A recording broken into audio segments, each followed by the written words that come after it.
and this and that. And then, like I say, groups kept coming, you know. Then by that time, the Air Force began, which had nothing to do with that, except I tried out once as a radio operator on an airplane, and I didn't work out because my ears, you know. At that time, they were not that bad, but anyways, I could not go high without my ears going off, you know. So I told the pilot, I said, hey, forget about me as a radio operator.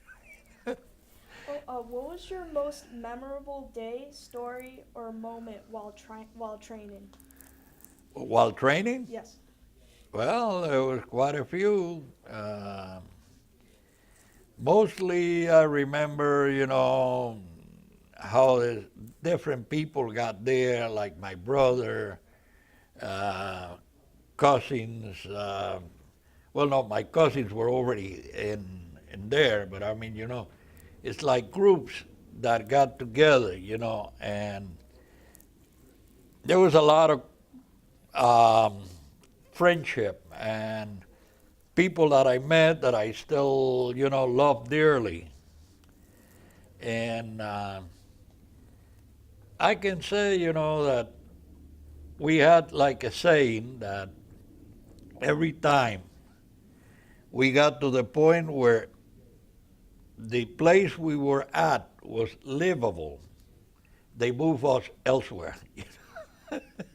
Like we were the ground breakers, you know.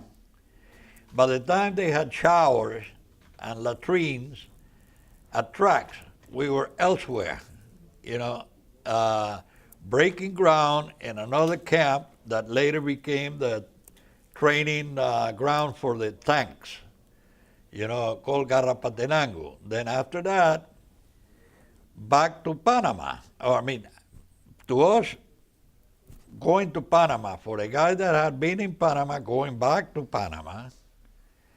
And again, it was a very close-knit group.